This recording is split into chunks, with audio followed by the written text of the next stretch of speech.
അപ്പൊ ഇന്നത്തെ കഥ എന്നില്ലെങ്കിൽ ഓഫീസിലെ ക്രിസ്മസ് സെലിബ്രേഷന് പോകാനുള്ള തന്ത്രപ്പാടിലാണ് ഗൈസ്. അതിന്റെ ഇടയിൽ മുടി ചെയ്യുമ്പോൾ എല്ലാ കാര്യം മനസ്സിലാക്കിയത് നെറ്റിയും കയറിയതിനും ഉള്ളുമില്ല. അത് കണ്ടാൽ ആകെ ബേജറായി പോയി ഗൈസ്. നിങ്ങൾക്ക് ഇതേപോലെ ഒന്നും ആയിട്ടുണ്ടാവും. ഉണ്ടെങ്കിൽ ഇനി പേടിക്കണ്ട, ഐ ഹാവ് എ സൊല്യൂഷൻ. സെറൂക്ക് ഹെർബൽ ഓയിൽ. മുടി കൊഴിച്ചാൽ താരൻ ഉള്ളില്ലായ്മ ഇതൊക്കെ ഒരു ഒറ്റ പ്രൊഡക്റ്റിൽ മാറുന്നതെന്ന് പറയും. ഇപ്പൊ ക്രിസ്മസിന്റെ ഓഫറിൽ വെറും 499 ഉള്ളൂ. അപ്പൊ സാധനം വേണ്ട ഇപ്പൊ തന്നെ ഓർഡർ ചെയ്തു. പിന്നെ നമ്മ ഓഫീസിലെത്തിരുമ്പോ അപ്പൂപ്പന്റെ ക്യാപ്പെല്ലാം കിട്ടി ഗൈസ്. ഏവർക്കും ഹാപ്പി ക്രിസ്മസ്. ഹാളിൽ പോയിട്ടാകുമ്പോ എല്ലാവരും അന്തം വിട്ട പോലെ നോക്കുന്നുണ്ട് ഗൈസ്. ഞാനും എന്തിട്ട് നോക്കുമ്പോൾ കാറ്റിന് തലവെച്ച പോലത്തെ ടാറ്റലാകുന്നത്. അങ്ങനെ പോത്തിന്റെ തലവെട്ടുന്ന എക്സ്പ്രഷനിൽ കേക്ക് മുറിച്ചുകൊണ്ട് നമ്മളെ പരിപാടിയുടെ തുടങ്ങി ഗൈസ്. അപ്പൻ ആരോ പാട്ടിട്ട് അപ്പോഴത്തേക്കും റോഷൻ ചേട്ടൻ ഹീറോ ആയി.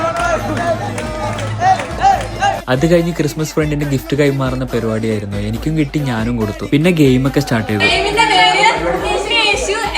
സംഭവം ഉണ്ണിയേശുനേടെ ഒളിപ്പിച്ചിട്ടുണ്ട് ഗൈസ്. അത് കണ്ടുപിടിക്കാനാണ്. ഗെയിം സ്റ്റാർട്ട് ചെയ്തിട്ടാകുമ്പോ എല്ലാവരും പഞ്ഞിട്ട് തപ്പാൻ തുടങ്ങി ഗൈസ്. അതും പരക്ക തപ്പല്.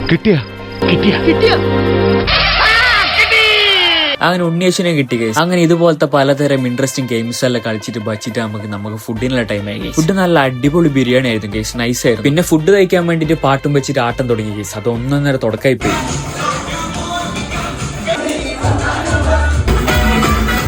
അങ്ങനെ ഡാൻസും പരിപാടി എല്ലാം കഴിഞ്ഞിട്ട് കമ്പനി ഗിഫ്റ്റ് ആയിട്ട് കേക്കും വൈനെല്ലാം ഉണ്ടായിരുന്നു. അതും വാങ്ങിച്ചിട്ട് നമ്മളവിടെ നിന്ന് ഇറങ്ങി ഗൈസ്. അപ്പൊ ഇനി പുതിയ വീഡിയോയിൽ വീണ്ടും കാണാം.